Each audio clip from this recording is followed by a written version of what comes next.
Hello guys, the depth queen स्वागत करती है अपने डीप वाले डेप्थ वर्ल्ड में। और आज मैं बात करूंगी थोड़ी सी बेवफाई के बारे में। जी घबराइए नहीं, आप लोगों की डेप्थ क्वीन कोई आपके साथ बेवफाई नहीं कर रही है, बल्कि मैं एक फिल्म आप लोगों के सामने लेकर हाजिर हुई हूँ जिसमें राजेश खन्ना और शबाना आजमी थे। और ये मूवी आई थी 1980 में, और ये उस वक्त की काफ़ी कामयाब मूवी थी। और इसके गाने, माय गॉड, एक एक गाना बहुत ही खूबसूरत है, क्योंकि इसके गाने लिखे हैं गुलजार साहब ने और म्यूजिक दिया है खयाम साहब ने। तो आप सोच सकते हैं कि इस फिल्म को अगर आप लोगों ने नहीं देखा तो मैं तो कहूँगी कि फिर मैं क्या कह सकती हूँ। बल्कि मैं कहूँगी कि इस फ़िल्म को अगर आप एक बार देखेंगे ना, तो आपको समझ में आ जाएगा कि किस तरीके से बेबुनियाद शक, बेबुनियाद अहम एक खूबसूरत रिश्ते को किस कदर बर्बाद करता है।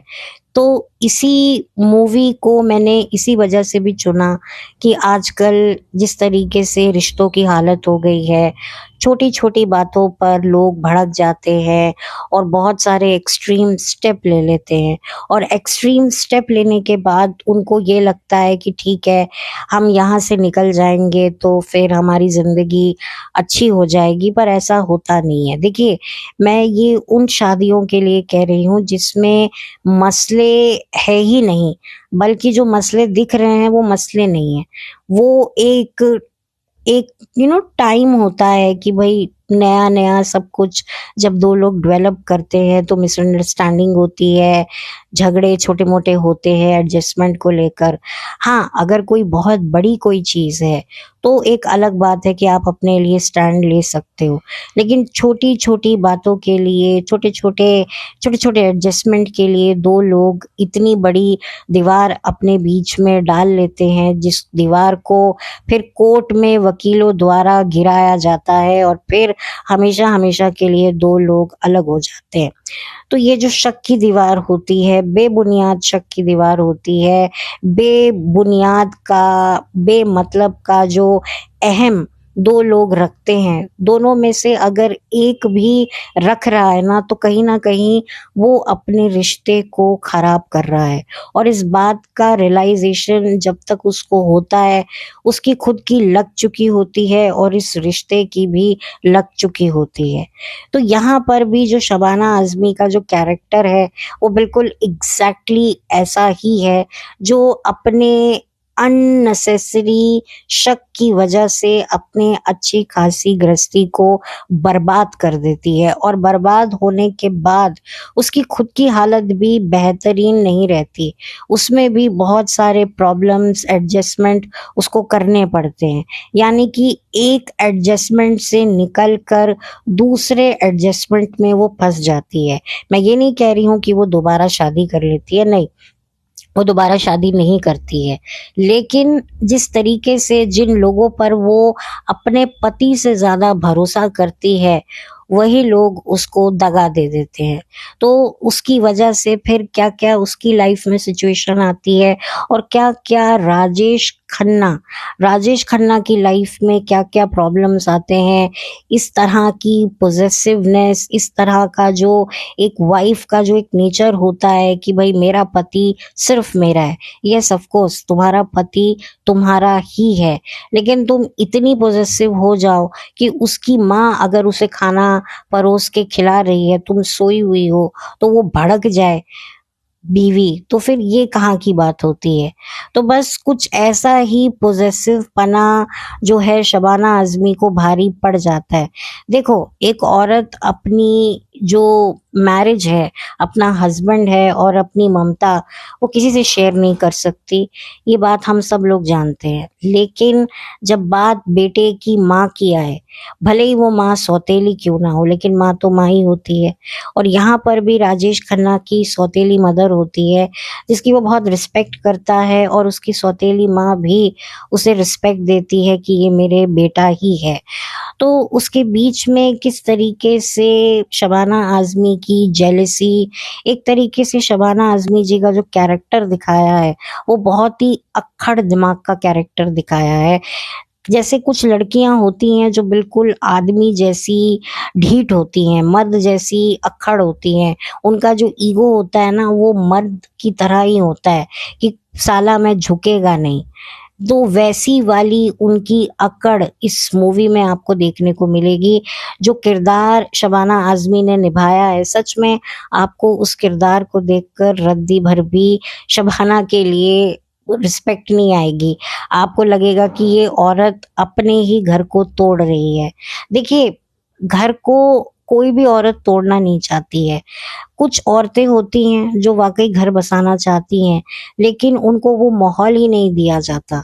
लेकिन कुछ ऐसी भी औरतें होती हैं जिनको माहौल दिया जाता है, जिनको पूरे तरीके से घर में मान-सम्मान सब कुछ दिया जाता है। फिर भी उसके बावजूद भी अपने झूठे अहंकार की मसाज करवाने के लिए, अपना एक होल्ड रखने के लिए कुछ औरतें अपने बसे-बसाए संसार में खुद ही आग लगाती हैं, जिसके चलते फिर जो पति है वो तो भुगतता ही भुगतता है, लेकिन आगे जाकर औरत भी भुगतती है किसी और तरीके से। तो इस फ़िल्म में भी यही सारी चीज़ें दिखाई गई हैं, और वो चीज़ें अगर आप डिटेल में जानना चाहते हैं तो आपको ये फ़िल्म देखनी पड़ेगी, जो कि यूट्यूब पर अवेलेबल है। मैं इस मूवी की कहानी आप लोगों को नहीं बताना चाहती हूँ, क्योंकि मैं चाहती हूँ कि आप लोग ये मूवी देखें। ये पूरे तरीके से एक मतलब फैमिली ओरिएंटेड मूवी है।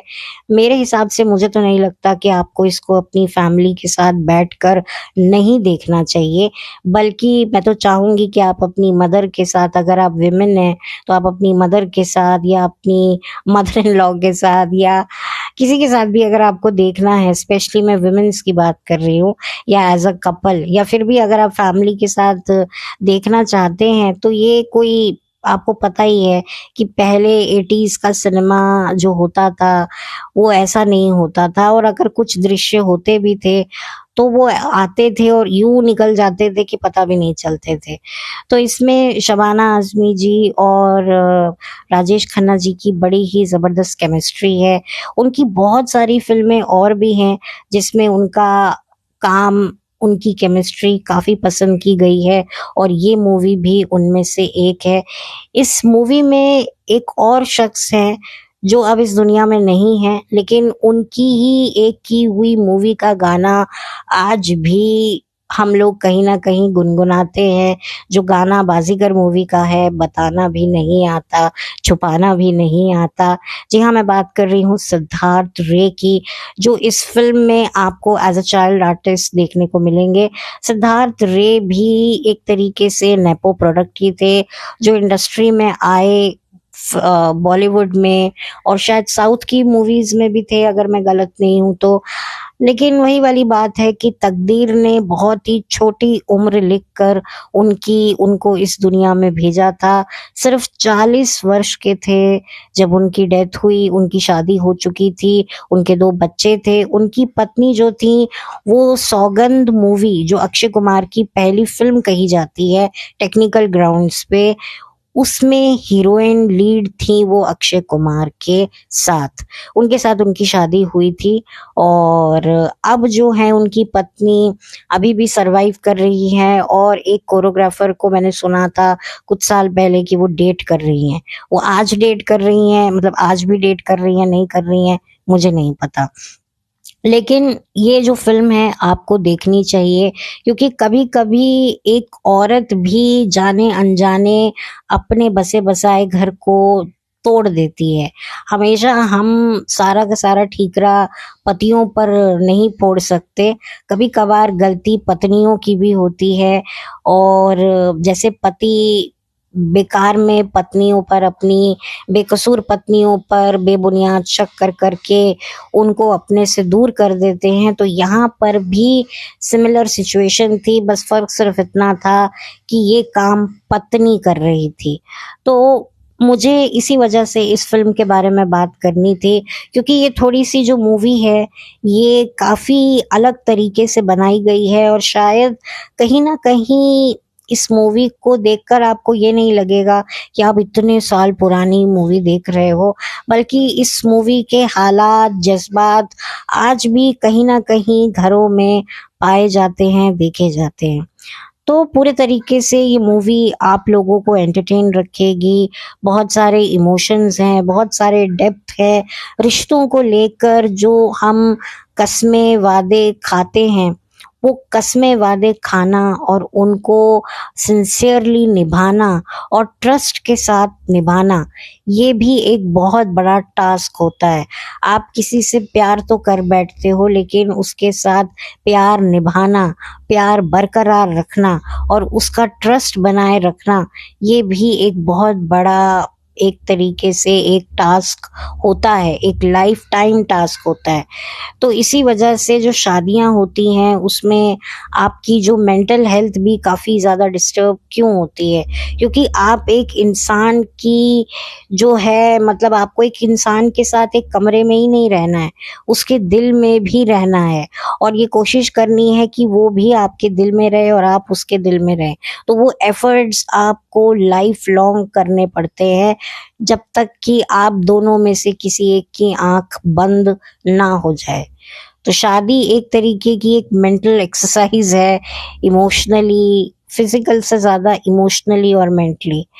तो ये मूवी अच्छी है और इसके गाने तो बहुत ही ज़बरदस्त हैं, बहुत ही अच्छे गाने हैं, गाने भी ज़रूर सुनिएगा। आई थिंक मैंने इसका एक गाना जो है अपने किसी शॉर्ट में भी लगाया हुआ है, आज बिछड़े हैं कल का डर भी नहीं, ज़िंदगी इतनी भी मुख्तसर ही नहीं।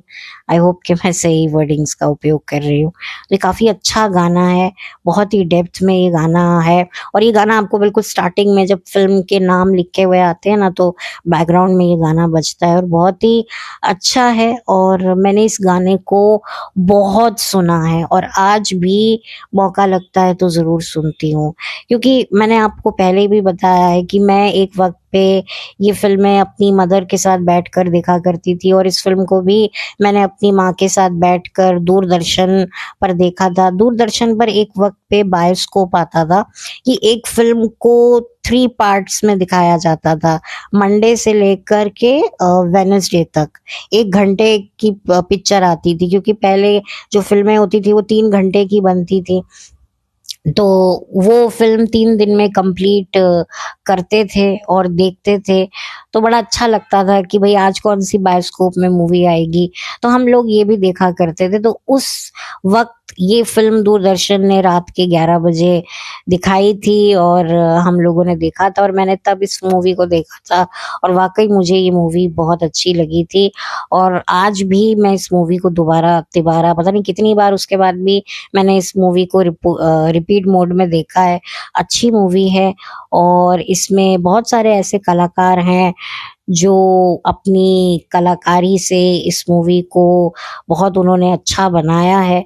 उनमें से कुछ ज़्यादातर तो इस दुनिया से चले ही गए हैं और कुछ अभी भी काम कर रहे हैं।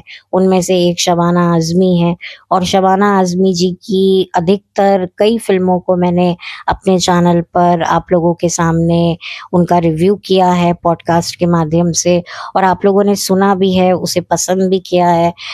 तो मैं चाहूँगी कि इस मूवी को भी मैं रिकमेंड करना चाहूँगी और मैं हमेशा ये मानती हूँ कि जो शबाना आज़मी रही हैं, वो करियर के मामले में बहुत लकी रही हैं, क्योंकि अपनी एबिलिटी के अनुसार किसी अभिनेत्री को वैसा ही काम मिलना, ये बहुत मुश्किल होता है और चंद ही अभिनेता या अभिनेत्री होते हैं जिनको अपने पोटेंशियल के अकॉर्डिंगली रोल मिलता है या उनकी झोली में गिरता है या वो एफर्ट्स करती हैं।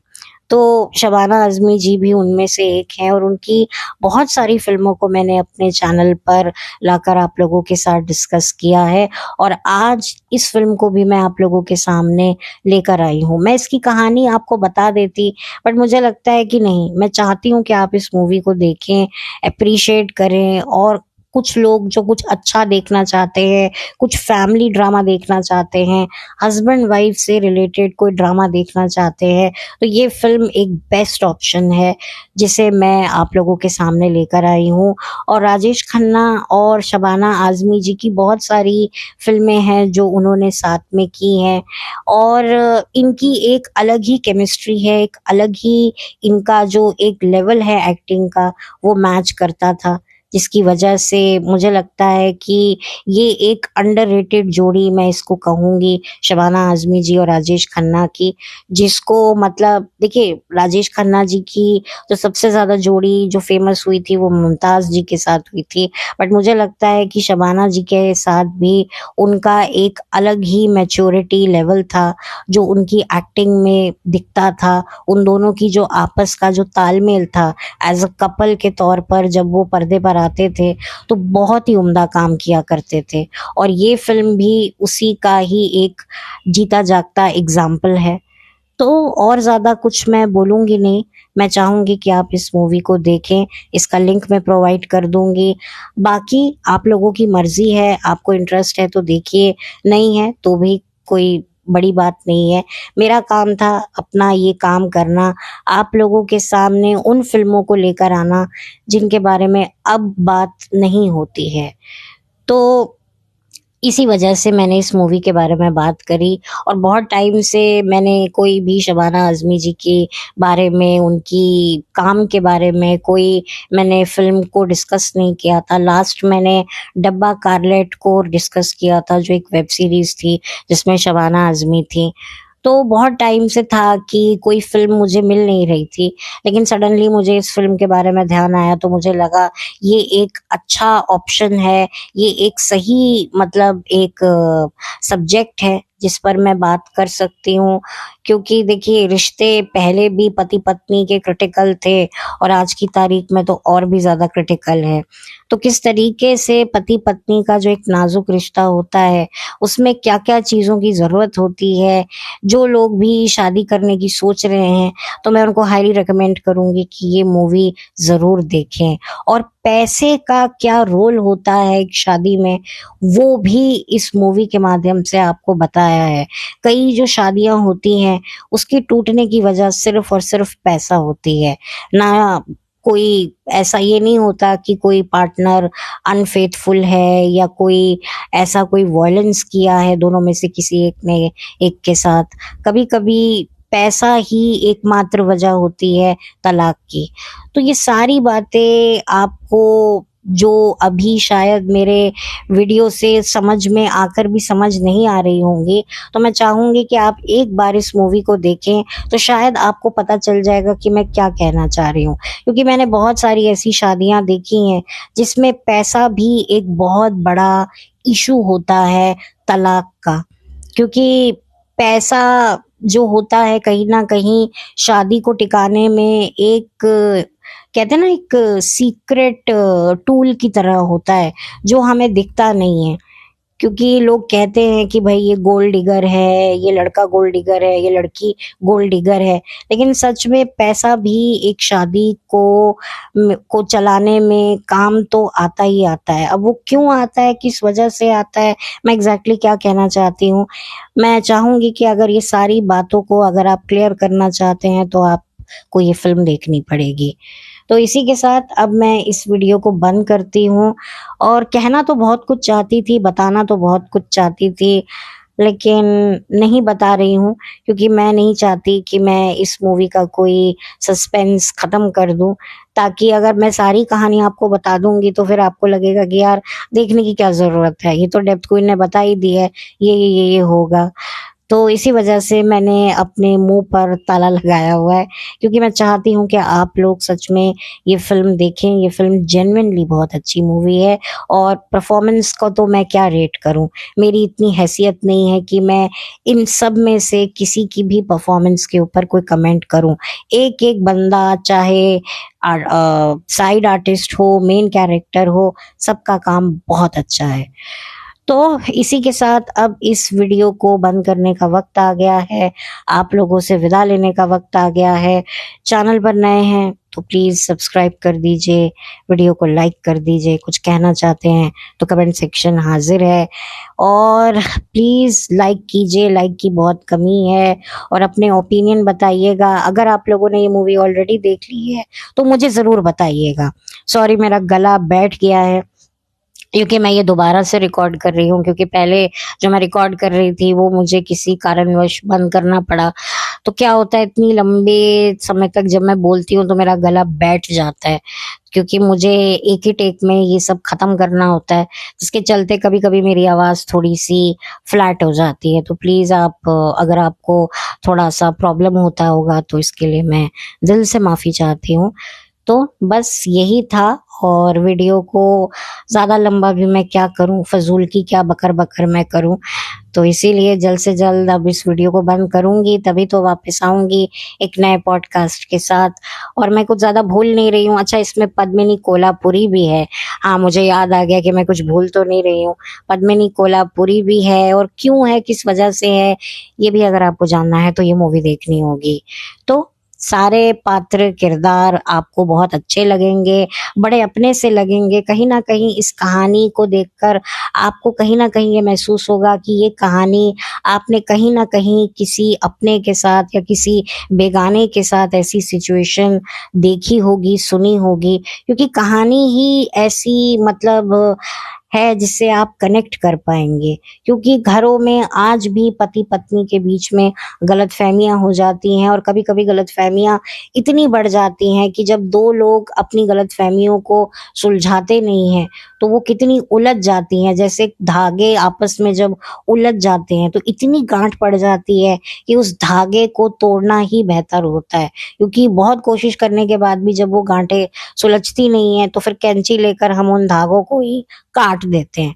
तो ऐसा ही रिश्तों में भी यही होता है, ज़रूरत से ज़्यादा गलतफहमियां जो होती हैं वो रिश्तों में, मन में एक दूसरे के प्रति गांठें बांध देती हैं, और फिर तलाक ही एकमात्र कैंची होती है, एक सिजर होती है, जिससे फिर इस रिश्ते को काट कर ही जो है चैन मिलता है। तो अब जल्दी मिलूंगी आपसे एक नए वीडियो के साथ। तब तक प्लीज़ अपना साथ बनाए रखें, अपना आशीर्वाद देते रहें, और मेरे वीडियोस को लाइक करते रहें। फिर मुलाकात होगी। Thank you so much. Have a blessed day.